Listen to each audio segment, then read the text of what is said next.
you shut up.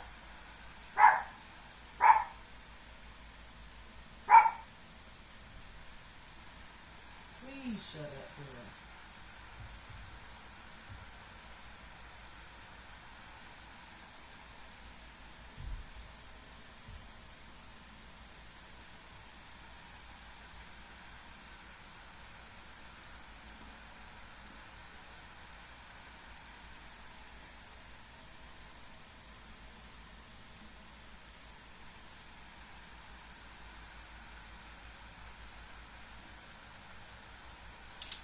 Just hush, girl. Please hush, girl. You know? You know?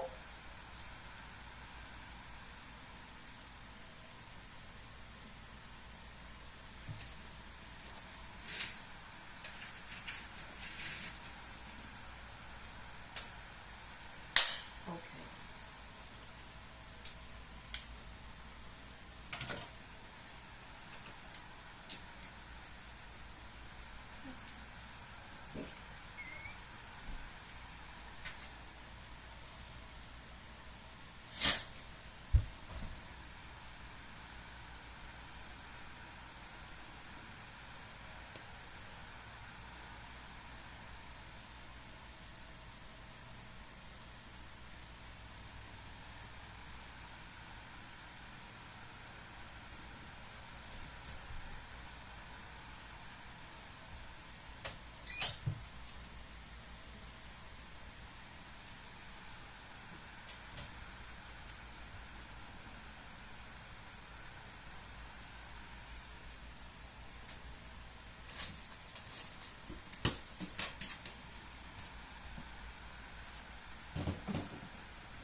Go get your ball. Go get your ball.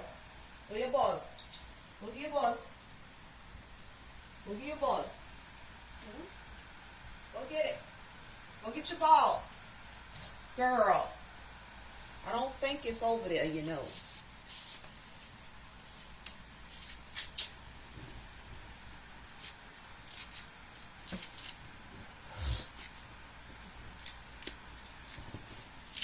Your ball, Munchie.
What are you doing, Mama?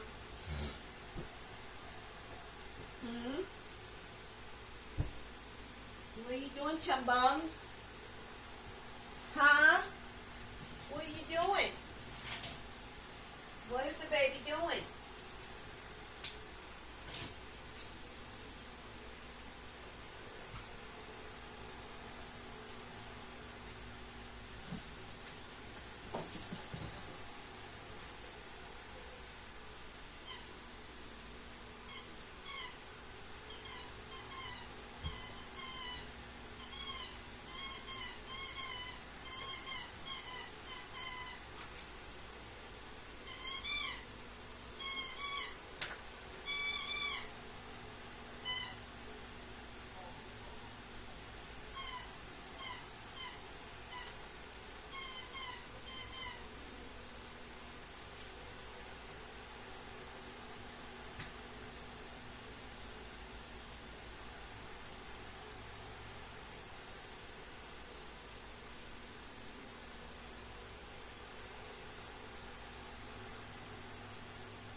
Are you still doing here in front of me?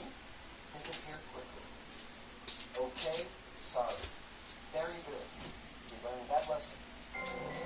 What I just see, Alberto just got hit in this crime like a baby. Sorry, Alberto, but you deserve it. That'll teach you. It serves you right. Good evening. Come in. How was your day? Not good, Mom. Well, come and tell me. Over 600. This is my favorite happening something.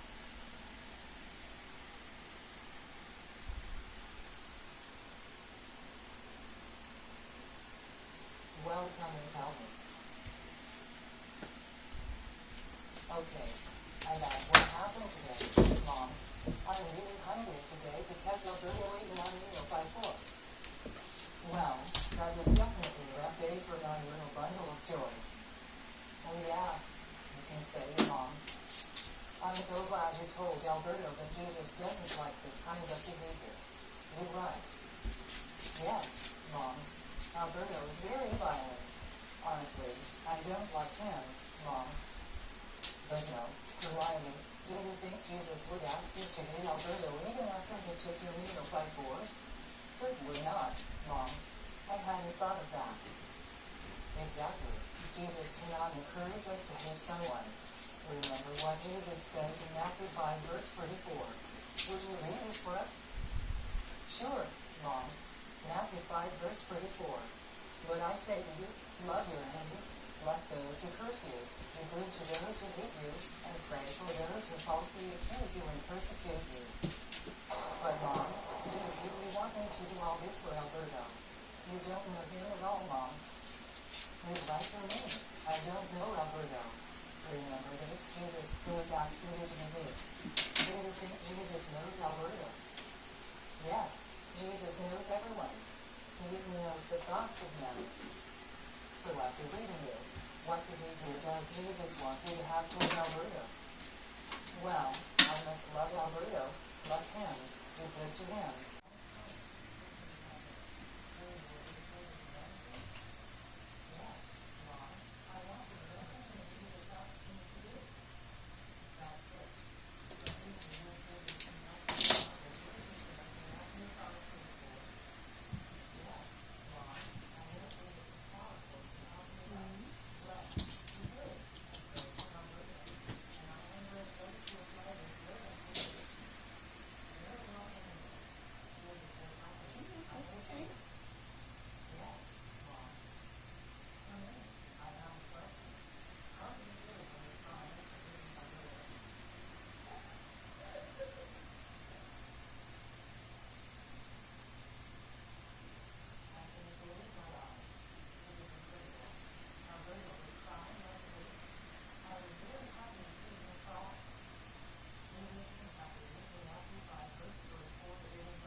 wasn't even being a good worker at his job.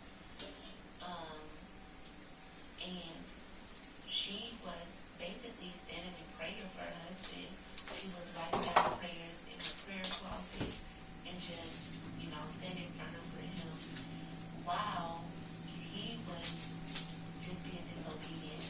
He was actually entertaining another woman at his job. I believe it was at his job. He was entertaining another woman. So he was on the verge of cheating on his wife. So, and I'm just gonna read what I wrote here. I'm gonna try to keep it short, but this is what I wrote here. I woke up out my sleep in the movie War Room with Priscilla Schreier, I think that's how you say her last name, was playing on the TV. But I woke up to the part where she was saying, submit unto the Lord and resist the devil, and he will flee. Also, it was the part where she was going through things with her husband, and she wrote a prayer for him in the closet, and he found it and read it, and her prayer was about her respecting her husband. And from there, her husband came forward and confessed everything he had did to her. He confessed about almost having an affair and things he did at his job. But before he confessed, he was crying out to God saying, how could he be so selfish and prideful? And he asked God for forgiveness. And after he asked God for forgiveness, that's when he went to his wife and his daughter and asked them for forgiveness for his actions. And after he read his wife's prayer, that opened his eyes to see how much she truly loved him. Because even in the scene, he asked her, why did you stay with me if you knew I almost cheated on you? Or if you saw how I treated my previous word that God had me release? It's titled, Your Spouse is About to Make the Decision. So, No. Sit down. Thank you. That ain't yours. But in that word, I did say that, he did have to confess, and that's the hard part. That's probably the part that's keeping them away. Like, they already have realized who you are, and, they already made up their mind that they're choosing you. But the hard part is the conviction part. They have to come clean about everything, like what was going on. And that's the hard part. It's the swallowing of the pride. But they will swallow their pride. Like in that last verse, I also mentioned a song that God gave me. Mom, I understand really well. So did you need something to say, Jesus? Yes, Lord. Jesus, I apologize for laughing when I wanted to come rid of. I should have been trying out rid of. Forgive me, Jesus. I want to be in my breakfast. I want to be your word. I want to love my enemies. Lift it up and pray for me. Help me, Jesus, to hate them. So now I don't accept this life when I get my heart. I don't want to hurt you, Jesus. Thank you, Jesus, for being my friend.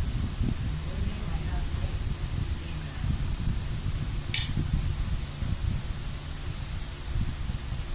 I am very proud of you. You are a very beautiful little girl, and you are not my ear. You know Jesus very much. Thank you, Mom. I say thank you, Jesus. You gave me the best mom. Now, let's go to dinner. There is someone here who is very hungry. That oats, that silk oats milk, that's some good milk. Let's go to the side. I use it in my coffee with my creamer. It's good. Great time. Do you want to share my lunch with me? Why? Do you want to get me into trouble? I don't want to have problems with myself. Don't worry. You will have any problem. I insist. Come with me. I have enough for both of us. Are you sure? Yes, I'll go down. Why do you do this after all? Aren't you have enough to do with others? I do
I want to talk about something. Jealousy and envy.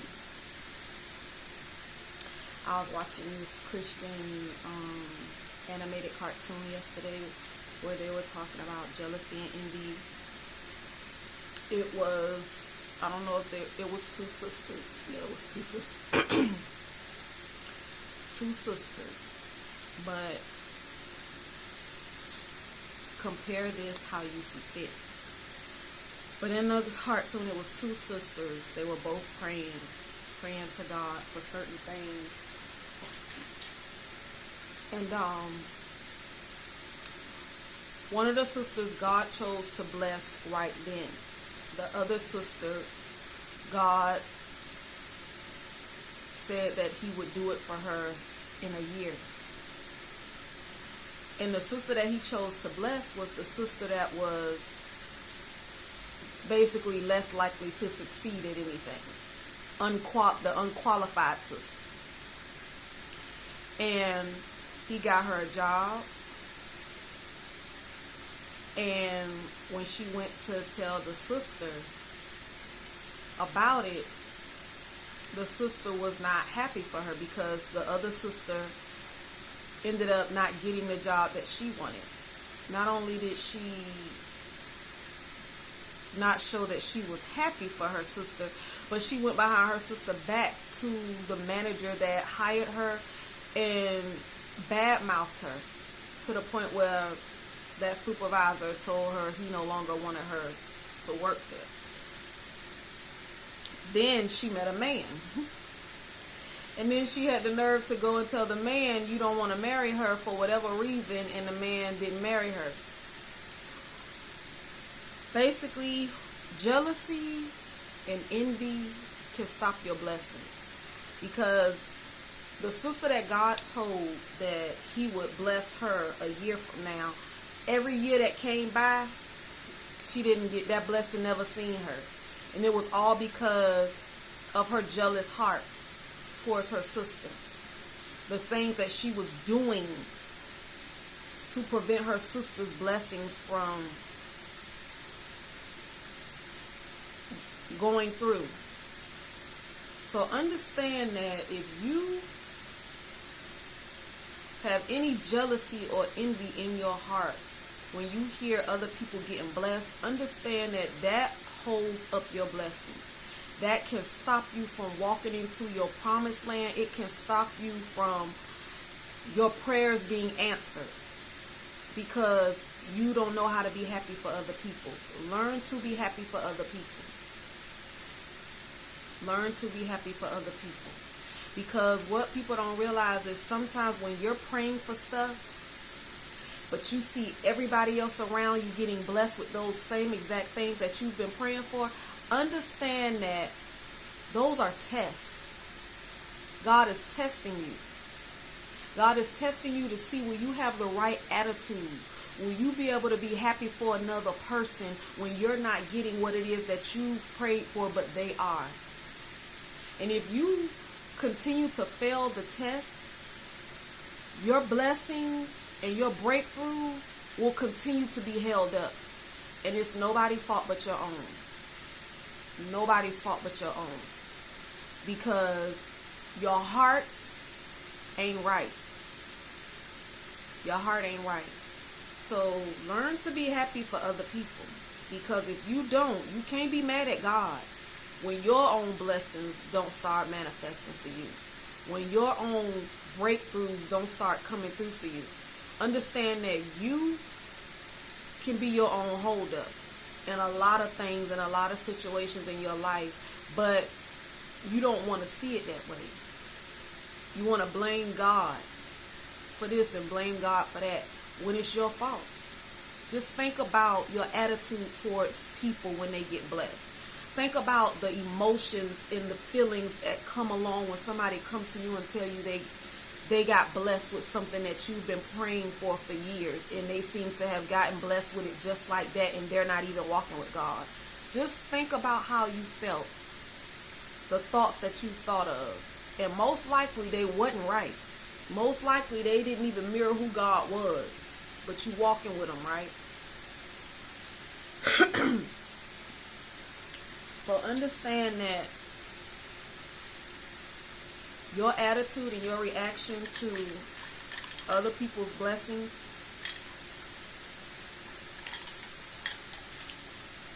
may have a lot to do with why your blessings haven't came through for you yet.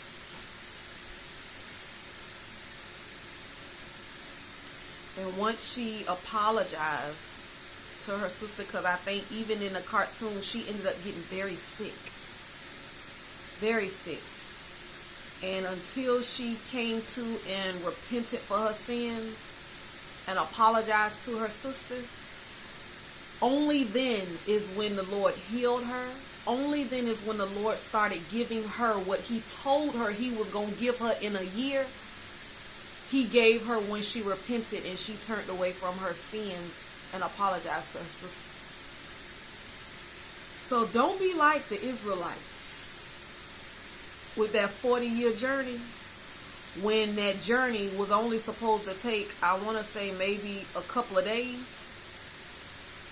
So don't sit up there and end up going around the mountain and going around the mountain and going around the mountain because you don't know how to be happy for other people.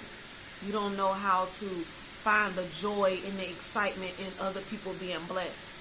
Because if you can't, you're going to be like the Israelites, wandering in the wilderness for 40 years, complaining when it's really your fault why it's taking so long for the things that God has for you to get to you. So I just wanted to say that because people don't understand that we can be our own holdup from a lot of things happening in our lives because of unforgiveness, because of jealousy, envy, and whatever else you got hitting on in the inside of you. So understand that if you want God's best, you got to be able to be happy for others. You got to be able to be happy for others. And not allow jealousy and envy to pollute you. But yeah, I just wanted to say that because I did see that cartoon yesterday, and excuse me. But yeah, learn to be happy for others, because I've gone through that too, where you've prayed for things for years and years and years, and then you see people around you that don't even acknowledge God getting blessed with those same things. But I be happy for them. I'm happy for them, and I told God, like, I'm happy for them, but I just want to know, like, what is it about me that it hasn't happened yet? Like, I genuinely be happy for people. And I know I've been in a place with being jealous before, but now I'm happy for people. But the thought does come in my mind where I'm like, what about me? But it's all right. Just learn to be happy for other people, because you can be the holdup, the very, very holdup of why your blessings have not met you yet. And you don't want to be like the Israelites wandering in the wilderness for 40 years. Like I said, for something that was only supposed to be a 4-day journey, I think. So make sure your heart is right when it comes to anything. And if it's not, ask God to come into your life and to bring to the surface whatever is in your heart that is not of him, and allow him to work with you to get those things out of there and to help you to be the person that he needs you to be for what it is that he wants to use you for and what he wants to do through you. So I just wanted to get that message out there. You don't want to be a person that don't know how to be happy for other people, don't know how to bask in the joy of other people's come up. Like, that ain't even a good look. That ain't a good look. Being jealous ain't no good look. That's a sad look. A sad look that does not look good on nobody. No matter how cute you think you are, how pretty you think you are, jealousy does not look good on anybody. So just make sure that your heart is always in the right place. Don't allow the enemy to cause you to be jealous of other people, of feeling like, oh, God did it for them, he ain't worried about you. Like, don't do that, because God heard your prayers just like he heard their prayers. And we have to remember that God reigns on the just and the unjust, meaning the saved and the not saved. Like, he don't show no favoritism.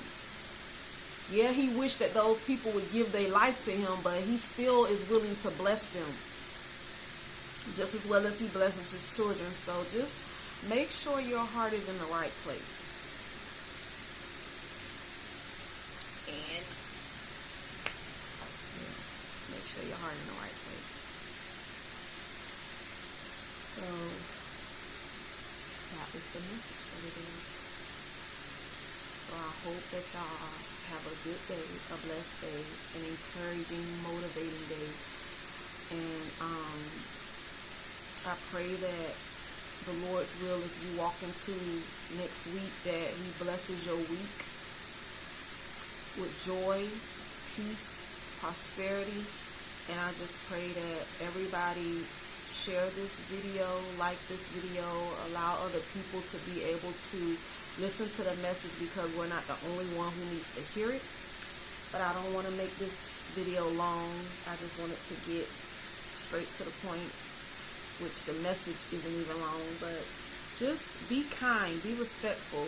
You don't know what people are going through, and at this point everybody is going through something. And being kind don't cost a thing. So I will see y'all next time in my next video. Bye.